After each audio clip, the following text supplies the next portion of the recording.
It didn't start in a courtroom. It didn't start with police. It started with a camera turning on at the wrong time. Late one night, while most of the industry slept, a short, grainy video clip began circulating in private group chats. No watermark, no source, just a timestamp and a familiar silhouette. Within hours, the clip reached one man who understood exactly what it meant. Curtis 50 Cent Jackson. He didn't rush to post it. He didn't comment. He watched it twice, then a third time. And according to sources close to him, his reaction wasn't shock. It was confirmation. For years, rumors followed Diddy like a shadow. Whispers of power plays, intimidation, secret settlements, and private rooms where rules didn't apply. The public heard jokes. The industry heard warnings. But what 50 Cent was looking at that night wasn't gossip. It was receipts. The footage wasn't flashy. No music, no red carpet, just raw, unpolished reality. A room, voices, laughter that didn't sound harmless. A moment where control shifted and the camera caught something it was never meant to see. By morning, 50 Cent made his move. He didn't drop the video. He dropped context. One post, one caption.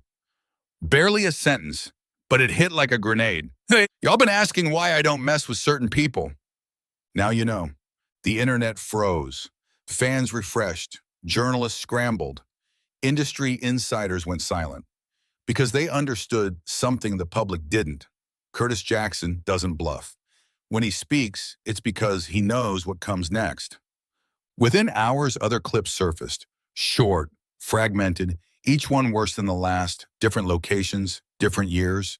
Same pattern, same power imbalance, same name whispered in the background. Diddy. Behind closed doors, panic set in. Phones rang nonstop. Lawyers were summoned before sunrise. PR teams drafted statements they never released. Because no statement could stop what was already happening. This wasn't an accusation. This was a domino effect. Old enemies suddenly spoke up.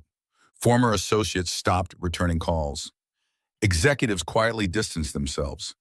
And 50 Cent? He stayed silent. That silence was louder than any diss track he ever made. By the end of the day, mainstream media picked it up, but carefully.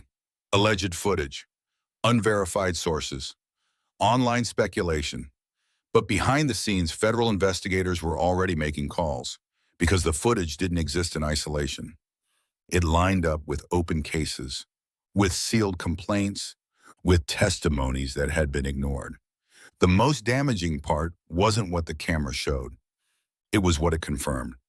For years, people asked why certain artists disappeared overnight, why lawsuits were settled quietly, why witnesses changed stories. That footage answered questions no one wanted answered, and everyone knew where it came from. 50 Cent didn't leak it accidentally. He didn't stumble into it. He waited. Waited for the right moment. Waited until the system could no longer pretend it didn't see. Waited until the empire was already cracking. That night, Diddy's phone stopped ringing, not because no one was calling, but because no one wanted to be on record anymore. By midnight, hashtags exploded. By morning, any sponsors pulled back. By the next evening, the phrase industry protection was trending worldwide. And the most chilling part, 50 Cent posted again. This time just 4 words. More coming, stay tuned. The message was clear. This wasn't a hit piece. This wasn't revenge. This was exposure. And the empire that took decades to build was now collapsing in real time. Not from music, not from beef, but from a camera that saw too much. And a man who finally decided to let the world see it too. Before we continue, make sure you're subscribed and turn on notifications. This story is unfolding fast, and the next details may change how you see everything that happened. And one question for you. If you were the judge in this case, what sentence would you give Diddy? And why? Drop your answer into the comments below. By morning, the fallout was unavoidable. Industry insiders who had once joked about Diddy's influence now scrambled to protect themselves, quietly distancing from the mogul whose empire seemed untouchable just hours earlier. Text messages were deleted, private calls went unanswered, and boardroom meetings were canceled. The footage wasn't just a scandal. It was a verification of decades of whispered rumors. 50 Cent's strategy was meticulous. He didn't need to add commentary. The evidence, raw and undeniable, spoke louder than any headline or viral tweet ever could. Executives and associates understood one unspoken truth. This wasn't just entertainment gossip. This was a demonstration of accountability in a world where loyalty often shields wrongdoing. Inside Diddy's office, the atmosphere was chaotic. Legal teams pored over the footage, trying to separate moments that could be explained from those that couldn't. PR advisors drafted statements that were never sent. Celebrities and collaborators called, some to check on him, others to distance themselves before the collapse became total. The empire's first cracks were visible, and they widened by the hour. The footage revealed more than Diddy's private actions. It exposed a pattern of behavior, interactions where influence and intimidation blended, and decisions that had consequences far beyond the immediate moment. People who once admired his business acumen were now scrutinizing every contract, every meeting, every handshake, wondering if they had unknowingly participated in a system that operated above the law. Reports circulated that some longtime associates were quietly preparing legal documents and settlement offers, anticipating federal attention. While the world outside argued over entertainment value, the industry insiders understood the real risk. The combination of visual evidence, corroborating testimonies, and 50 Cent's timing had created a scenario that no law firm could spin away easily. By afternoon, social media had exploded. Clips of the footage, commentary, and leaked analysis flooded platforms. Hashtags like Diddy Down, 50 Cent Expose, and Empire Collapse dominated trends. For millions of fans, it was entertainment. For the industry, it was a warning shot. No one, no matter how powerful, was untouchable when the right evidence surfaced. And then came the subtle moves that revealed mastery. 50 Cent, strategically, never appeared in public regarding the footage. He didn't boast, he didn't comment, and he didn't taunt. He let the evidence, the reactions, and the chaos speak for him. Every step, every silence, every calculated delay in release increased the pressure on Diddy's team. It was psychological precision, a masterclass in influence outside the courtroom. In private circles, industry executives whispered about what this meant for power structures. Diddy's record labels, sponsorship deals, and media partnerships were suddenly under internal review. Boardrooms buzzed with a single question. If 50 Cent could trigger this collapse so swiftly, who else had the ability to expose hidden truths overnight? And while headlines framed it as drama, one key truth emerged. The footage had legal ramifications. Federal investigators had started informal inquiries, checking dates, cross-referencing meetings, and confirming patterns. What began as entertainment exposure was rapidly morphing into something that could impact contracts, settlements, and possibly criminal accountability. Even the public perception shifted. Once the shock faded, analysts and journalists began dissecting the empire layer by layer. Business decisions, private dealings, and reputations that were assumed untouchable. The empire was no longer seen as invincible. It was vulnerable. And the man who had seemed untouchable was facing a new reality where influence could not shield him from exposure. Late that evening, reports reached Diddy directly. Calls were brief, tense, and desperate. Lawyers whispered that containment was still possible, but only if strategic, immediate action was taken. By then, 50 Cent had already moved on to the next phase, quietly ensuring that the narrative and the consequences were beyond control.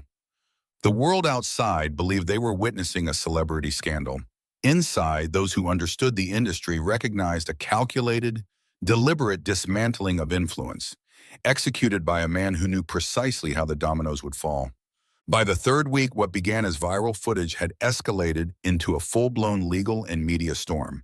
Federal investigators, now aware of the evidence, moved swiftly. Notices were sent, subpoenas quietly drafted, and Diddy's legal team found themselves on the defensive for the first time in decades. What had once been a game of PR spins and negotiation was now a matter of law, evidence, and accountability. The courtroom that morning in Manhattan looked ordinary from the outside.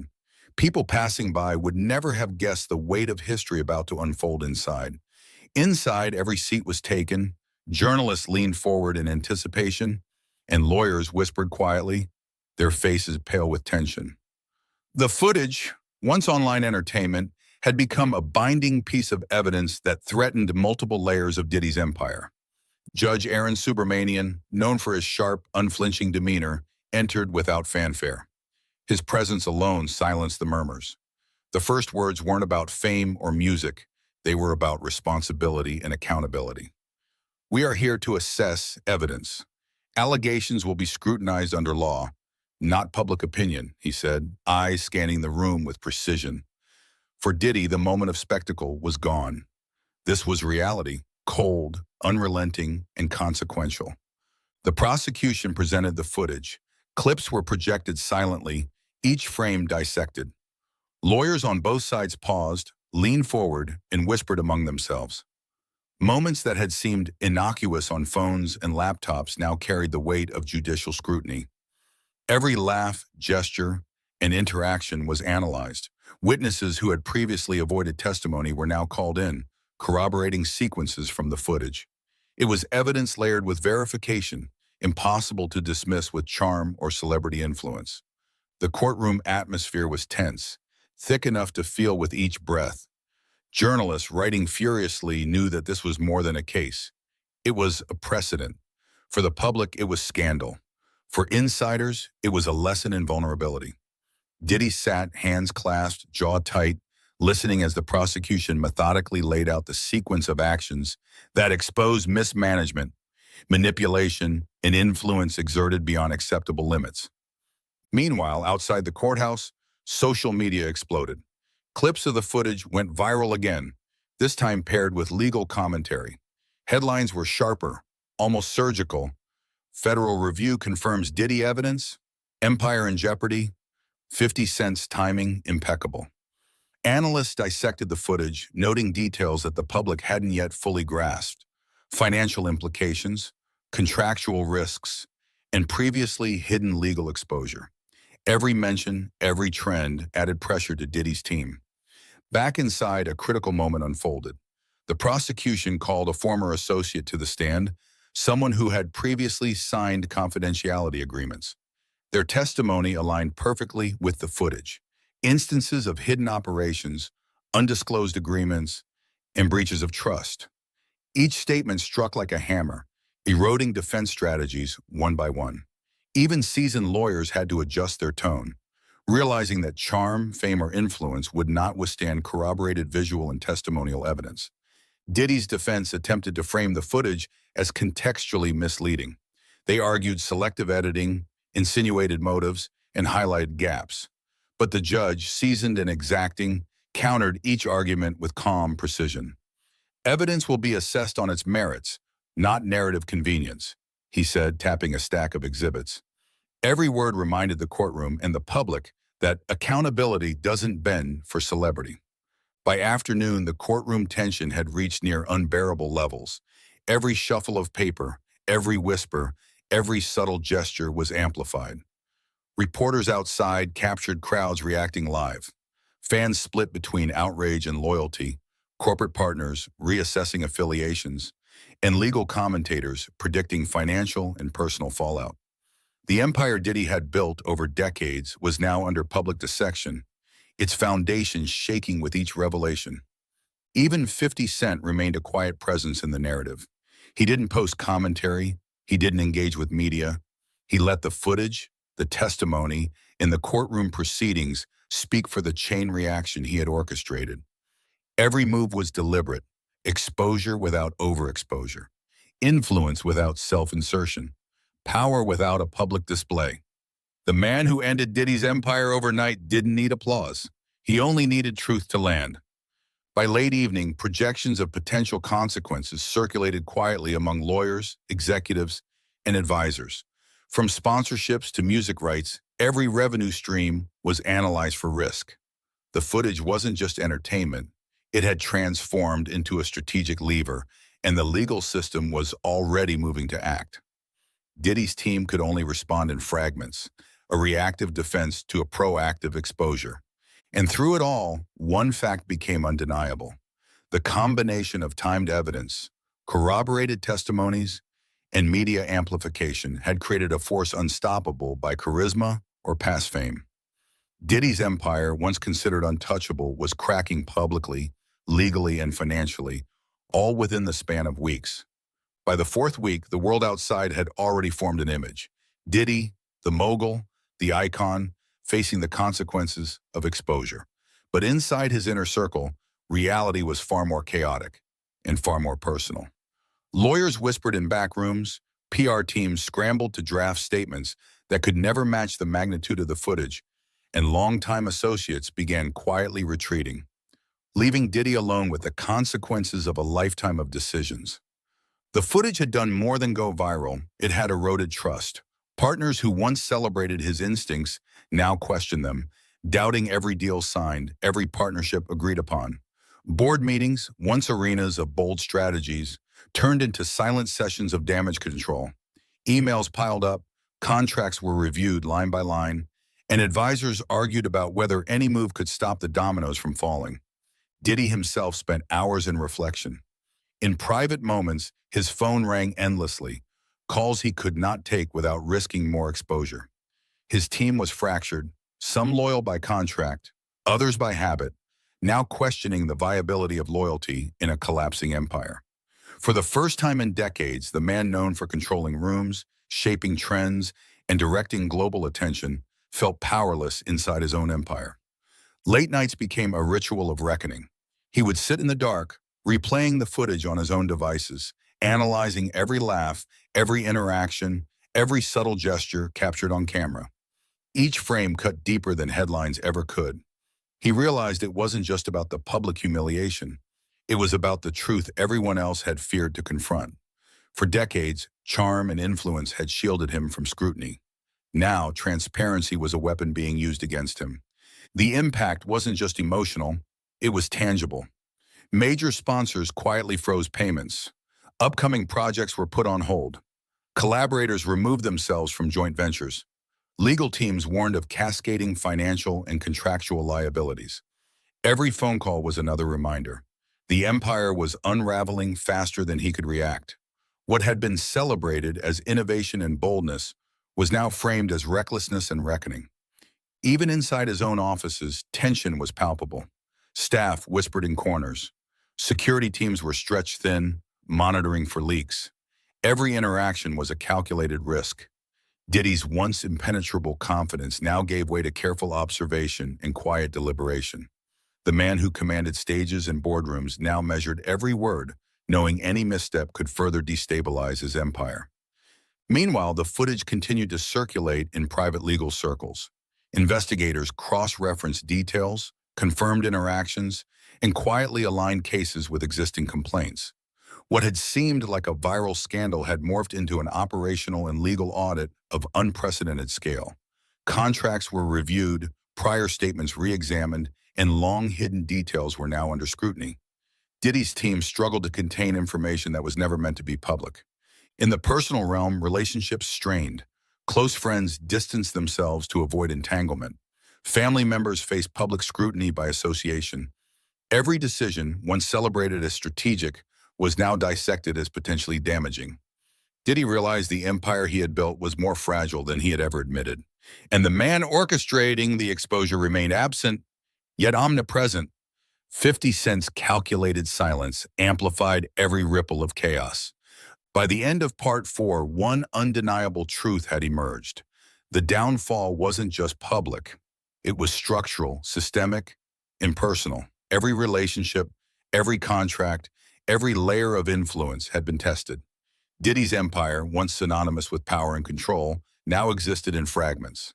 Decisions made decades ago were now coming home to roost, accelerated by timed exposure and strategic pressure. The question that lingered above it all was simple yet devastating. Could a single individual, armed with timing, evidence, and patience, dismantle what had taken a lifetime to build? The answer, now painfully clear, was yes. And Diddy was left to witness the empire he built collapse from the inside, a silent observer to the consequences of choices long made. The final week marked the culmination of what no one thought possible. Diddy's empire, once seemingly invincible, now teetered on the edge of complete collapse. Legal teams scrambled to contain damages, but the momentum created by the footage was unstoppable. Sponsors withdrew, media deals evaporated, and collaborators quietly severed ties. The carefully constructed facade of power had crumbled, revealing vulnerability that had been masked for decades. In the public eye, reactions were instantaneous. Social media erupted with viral clips, expert commentary, and unfiltered opinions. Fans were divided. Some mourned the empire's downfall, while others reveled in a long-awaited reckoning. Hashtags trended globally. Hashtag Diddy down. Hashtag 50 Cent wins. Hashtag Empire collapsed. Every post, every share, amplified the sense of inevitability, as though the world itself was watching a masterclass in accountability and timing. Inside the courtroom, the legal implications had reached critical mass. Investigators confirmed that the footage aligned with multiple ongoing inquiries, strengthening cases against Diddy in ways his defense could no longer counter. Each piece of evidence, every corroborating witness, was another layer in the structural dismantling of an empire built on influence. The prosecution didn't need to exaggerate. Reality was already doing the work for them. Meanwhile, the private toll on Diddy was immeasurable. Meetings with advisors grew tense and silent. Family members faced unwanted scrutiny. The man who had once moved crowds with charisma now moved cautiously, measured in every action, every word, aware that any misstep could trigger further implosion. The empire that once defined him was no longer in his control. 50 Cent, meanwhile, maintained strategic silence. He didn't boast or engage publicly. The brilliance of his plan was invisibility paired with precision. By letting the footage, legal processes, and media reaction unfold naturally, he ensured that Diddy's own actions became the narrative, leaving no room for spin or deflection. It was a masterstroke of timing and restraint, a calculated dismantling executed without ever stepping into the spotlight. By the final days, the legal fallout extended beyond Diddy personally. Corporations audited past dealings. Contracts were renegotiated. Longtime collaborators reevaluated agreements. The empire's foundation, once thought untouchable, was scrutinized under a lens of accountability that spared no detail. The same charisma that once commanded billions now amplified vulnerability as every decision was examined in hindsight. In private reflections, Diddy realized that influence without accountability is fragile. Years of calculated moves, industry dominance, and strategic partnerships could not shield him from exposure when timing, evidence, and decisive action converged. He watched powerless as the empire he had spent decades building unraveled, a stark reminder that public image is fragile and power alone cannot protect against truth. The public spectacle ended, but the lessons remained. Diddy's empire, once a symbol of dominance, became a case study in how swiftly power can reverse when exposed to scrutiny and evidence. Fans, analysts, and industry professionals alike dissected the events, noting the rare combination of timing, evidence, and strategy that led to such a swift and irreversible collapse. As the dust settled, one image remained vivid. Diddy, once untouchable, now facing the consequences of his own actions, while 50 Cent's calculated, patient strategy stood as a testament to the power of foresight. The empire was no more. Legacy, influence, and wealth, all vulnerable in the face of truth, timing, and decisive action. And in the quiet aftermath, the final lesson echoed clearly. No empire is untouchable, no influence invincible, and no reputation immune to exposure. The world watched, learned, and remembered.